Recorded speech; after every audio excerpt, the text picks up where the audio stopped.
Alright, so we're getting ready to fly the T1 Ranger once again. As you can see, while I'm recording this, you're probably watching me launch the airplane, so the airplane should be in the air by now, probably. But we basically don't have any real plans or anything for the flight. We're just going to cruise around and enjoy the airplane and have some fun, and post it on YouTube when I get done. Alright, so we're in the air now. I've just launched the airplane and I'm back inside, so the narration you're hearing now is in real time. We're going to switch over to cruise mode and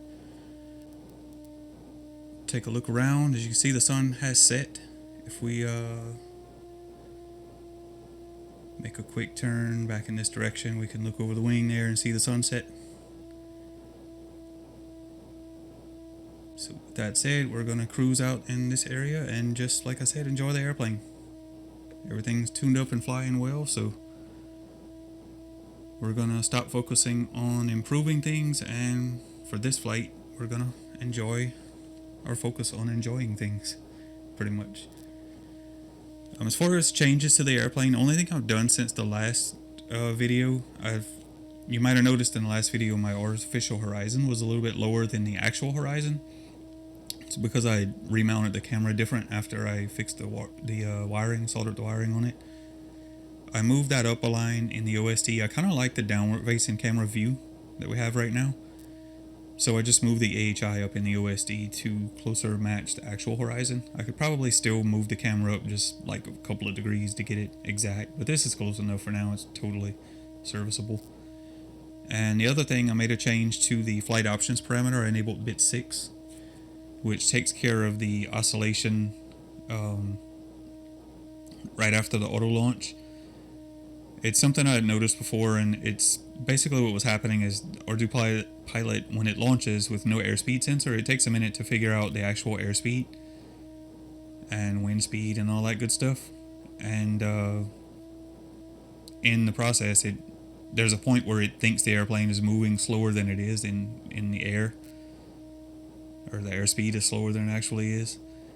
And Pilot scales the gains based on speed, so while it thinks the airplane's flying really slow for that split second while everything is kind of learning and settling down, it'll actually ramp the gains up too high and you get that little bit of oscillation, which usually lasts for about a second or maybe even less, and everything calms right back down. And you might have noticed it in some of the videos, and the last ones I posted with this one, it's just immediately after the auto launch, kind of right around the same time it switches to EKF3, you'll see it kind of get jittery and shaking around and stuff like that, and it calms right down.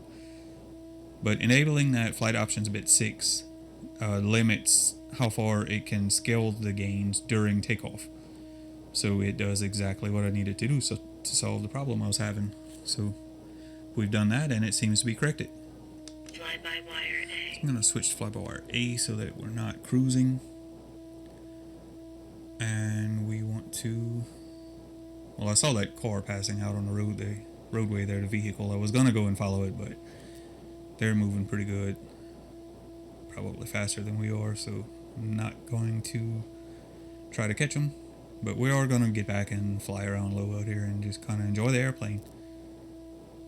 Do some fly-by-wire stuff instead of some cruising long-range stuff. You can kind of see that you just made the turn now. You can make them out a lot better. So, just so we don't overshoot them, I'm actually going to turn out this direction, and now I'm going to turn this way and follow them. And I fully expect them to make a right-hand turn onto that bridge right over there. There's actually another vehicle coming off of the bridge too. And yeah, the white truck has turned onto the bridge.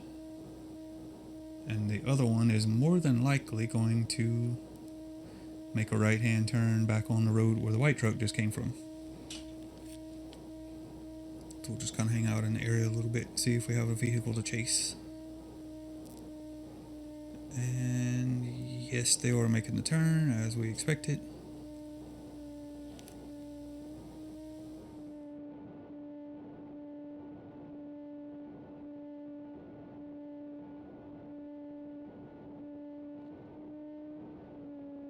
I was kind of hoping they would be traveling a little faster than they are, so I can't really dive right now, as if I do, I'm going to overshoot them. Go ahead and cut the power and just lose some altitude. Just let the airplane sink a bit without getting too slow, hopefully. Yeah, and I've slowed down and they're picking up speed, so we should be good to go. Kind of curious how well the crossfire and 5.8 video is going to work at low altitude out here a mile from home. I've done this on 433 Dragon Link and 1.3 video a number of times in the past, and it's always worked out well, but I've never flown this low this far out on these frequencies. Gonna gain a bit of altitude, get through these trees right here.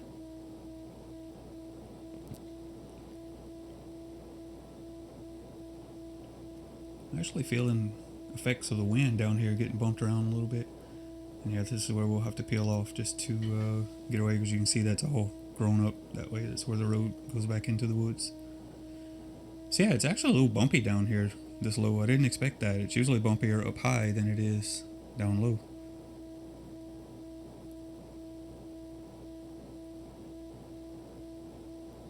Make a little pass out over the cows out here.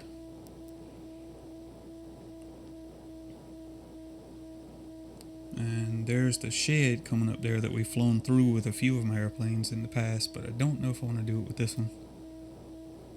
We may make some low runs out here, just kind of see if everything looks like it would work, but I don't think we're going to go through the shed today. We'll fly by it, but I don't think we're going to go through it. Mainly, the main reason I don't want to, even if everything seems like it would work out fine and seems promising, I don't want to do it because I don't know what's in that shed. I haven't been out in that area in a while, and for all I know, there could be stuff hanging in there that would end this flight in a bad way. So we're not going to do that. There's an excavator sitting there with its arm at just the right angle to fly through too, but once again, I haven't actually seen it, laid eyes on it. I don't know what it looks like up close. I don't know if there's stuff hanging off of it or weeds growing under it or what. So we're not going to do any of that stuff. We are making low passes out here on the side of the shed. Video dropped out just a minute as expected, but the control link was fine all the way. I think we could do it, but like I said, I don't know what's in the shed and what's not, so we're not going to try that. I do want to get out that way and make a low pass over that excavator and just see what it looks like if we could actually fly through the boom or not. Just for fun.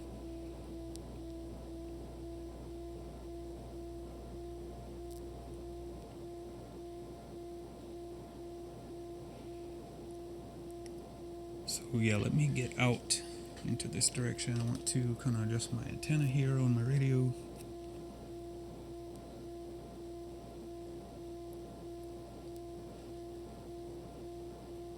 I'm actually having a hard time making out which piece of equipment out there is the actual excavator from this angle. I know it's bright yellow, but it doesn't really show up from the dark side of it. I know it's here. Yeah, it's right there in front of us. That would be it right there. And that's a much smaller excavator than I thought it was. And there is other equipment right on this side of it. You might have noticed that. So yeah, that would be pretty sketchy trying to fly through that boom on that excavator, so I doubt we'll ever do that. Gonna make another pass at it from this direction.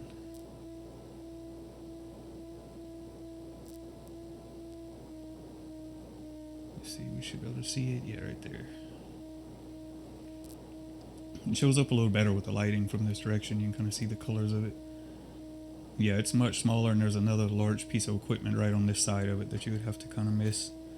So yeah, we're gonna leave that alone. We're just gonna write that off as not doable. Pretty sure we could go through the shed if we wanted to, though. Make another little pass next to it on the far side of it from the house. But once again, we're not going through it. We're just gonna pretend that we are. Didn't even lose video that time. Should we do it?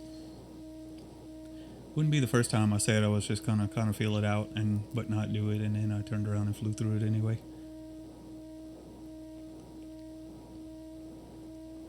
And this field is all cut and plowed and everything and open, so it wouldn't be any problem whatsoever to go out here and get the pieces of the airplane if I should happen to break it. But I really don't want to break it. I really like flying it right now, and I just got everything calmed down and tuned up, and flying the way I like it, and it's just ready to start enjoying it. And here I go on the first real fun flight with it and break it. That wouldn't be very fun. But I kind of want to anyway. If I thought there was a good chance we wouldn't make it, I wouldn't do it, but I do think there's a fairly good chance that we will make it. That's why I'm considering it.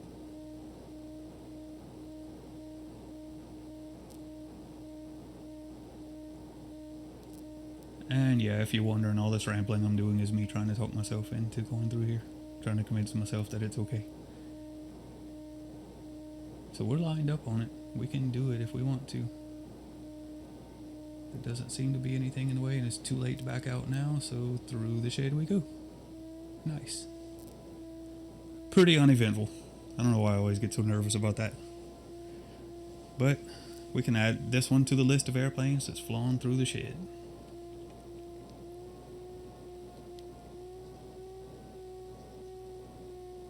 So with that out of the way, I guess we'll kind of just cruise out here. And I'm looking for that little roadway that cuts out. Here it is. This way.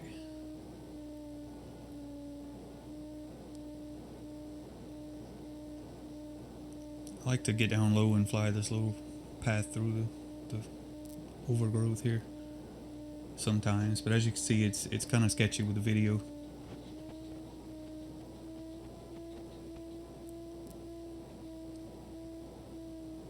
If it wasn't for all the trees and bushes around, you could kind of get down in there and fly, but if you look, we're kind of trying to pick up a signal through all of this thick growth out here when we get down low like that. That's why it's not real doable, really.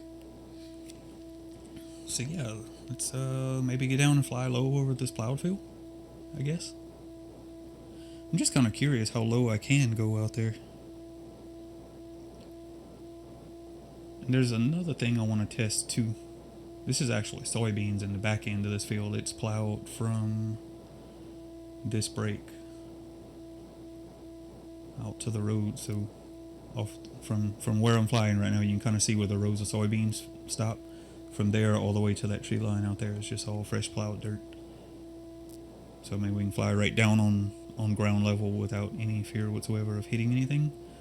But another change I made, I forgot while I was messing around with the flight options. There's an option to have the airplane climb to your holding altitude, that it loiters your home waypoint or your rally point before returning home. So if I enable return to home out here, low to the ground, it should circle and loiter, or loiter where I enable return to home, and climb to, my altitude is set to 200 feet, I think. And once it reaches 200 feet, then it will return home. So I don't want to do it facing away from home because it's just going to turn anyway. I want to enable return to home while I'm facing back to home, down relatively low to the ground. There is a fence right here in front of us though. We want to make sure we don't get low enough to hit that fence, and now we've cleared it. So now we're flying out low over the beans. And I'm going to enable return to launch from here and see if it climbs before it returns home. So here we go. Return to launch.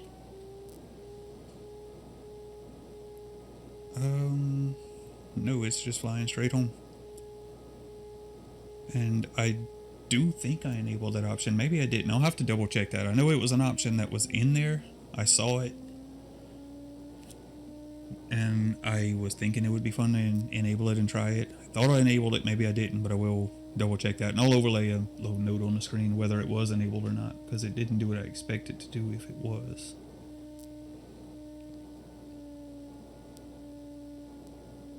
This sure is a nice flying low airplane set up with this gear that's in it. It worked out to make a really nice little build, nice setup. It's fun to fly. It works, flies well. I have zero complaints with it. You kind of see down there, well, you can't really make it out now. I'll have to look back on the other side of this circle as we rally this loiter circle around this rally point. You see those black patches just north of the runway? There's black splotches on the ground out there, all out in the yard. We actually burnt a lot of the cut grass. I'm just kind of getting ready for winter. Kind of trying to get rid of some of all that old dead grass that we've been cutting and over and over, recutting it over and over. Cutting during the summer, everything's starting to calm down a little bit. Hopefully we won't have to cut the grass as often. We've been having to cut it like twice a week, which isn't very fun. I've noticed the radio tower out towards town out there is not flashing again, and the street lights out here are on. So that radio tower should be strobing red, like a slow red strobe. If it is, I can't really make it out though, at least not in the camera feed. Oh, speaking of changes, yeah, and I do see that tower strobing now. It's just hard to make it out in the analog video. Let's go back to fly-by-wire. Get my throttle set back to my cruise. But yeah, speaking of cameras and changes, I took the Runcam Thumb Pro off of here.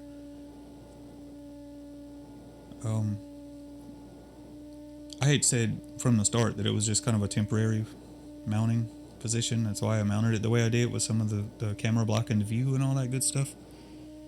Because it was never meant to be on here permanently. And went ahead and took it off before this flight, because I figured I would be flying in low light like this anyway, which it doesn't produce any usable video in low light, at least compared to a good sunny day.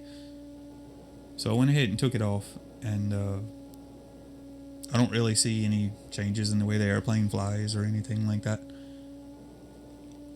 But I'll probably end up putting that camera on something else in the future. I was kind of thinking of maybe putting it in the little nose pocket on the AR Wing Pro. Because I do have the Runcam HD 4K version. The HD2 4K or whatever it is. The 4K version of the HD2 in the kind of rectangular case. I have that one that I fly on the AR Pro. It's kind of mounted on top of the canopy right on the center of gravity, and it works. And it makes some pretty good video, but I kind of want to try with the stabilized Thumb Pro on that airplane, see if it looks any better, which I think it will. I'll be able to get a clean view out in the front with no airplane in view. And this one, I'm just kind of happy flying it just with the analog view, like we're doing now. But I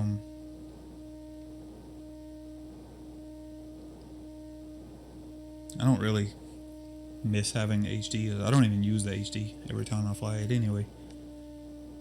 But I just kind of wanted to try that camera out on a different platform anyway, without airplane in the view. Just see how the nice smooth video would look in that setup. And I do think it would work well.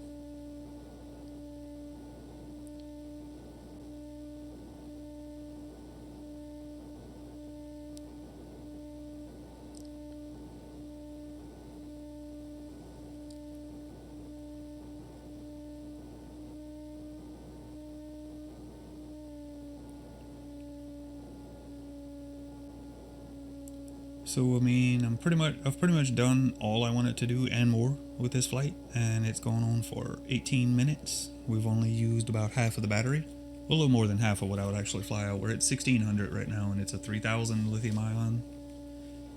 The AU line pack, they're Sony VT6C cells, if I remember right. I could be wrong on that, but they're the Sony cells that some people like to use, and it's an AU line pack that raised a quad cells. It's a 3S1P 3000, but typically with lithium ion cells, I don't like to push them all the way to the end of their charge. The voltage tends to sag quite a bit down at that low voltage, or that low charge state. The voltage will get pretty low. So I don't know, I would feel safe flying this one out to 2500 with some reserve. I would probably want to get it on the ground by about 2800, maybe. But when you get down to a low charge like that, I tend to watch my voltage more than anything else anyway. But I I like to push them down to about 3 volts per cell is the absolute minimum. 3.3 volts would be like 9.9 or 10 volts.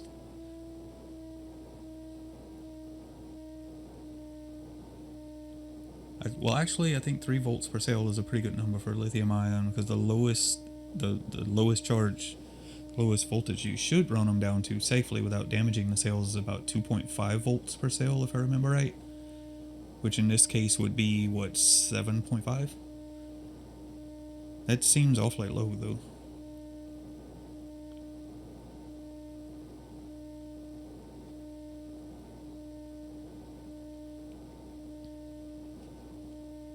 Maybe we'll go ahead and just kind of cruise around out here and see if we can run the battery dead before it gets too dark to get back on the ground, or maybe not. But if I do, I'll probably edit that out, because it's just going to be a boring part of the flight, kind of like this last few minutes have been.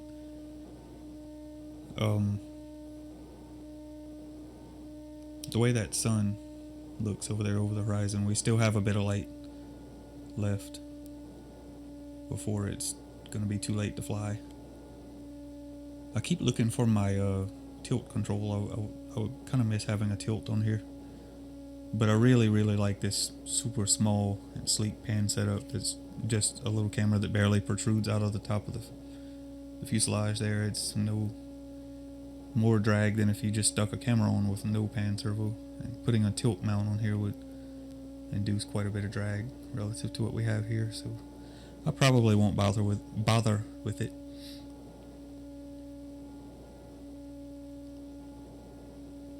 Lately on some of these smaller builds, running the pan only with no tilt and running 180 degrees rather than a 360 pan, at first it was noticeable giving up the tilt and the full 360 pan, but as I fly these, I find this 180 degree pan with no tilt covers 90% of what I want to do anyway. It's a reasonable compromise, in my opinion, what you're giving up by what you're gaining, you know, on these smaller airplanes where it really matters anyway. So if I'm being totally honest, I'll probably never change it. I mean, the setup works really well, and I don't really see any reason to change that. If it's not broke, don't fix it. It's the way I look at it. And this is definitely not a broken airplane. So yeah, I think we're pretty much going to go ahead and end the flight now.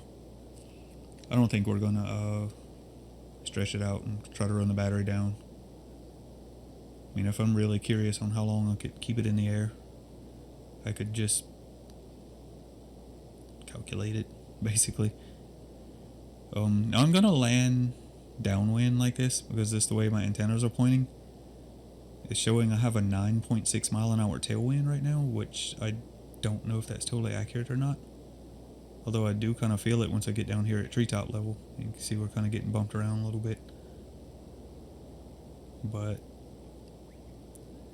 it'll just kind of extend my glide and my flare a little bit, which is fine by me anyway.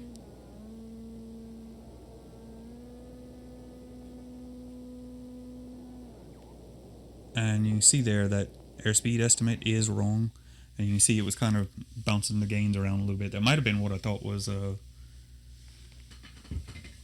wind turbulent air. That's what I was looking for.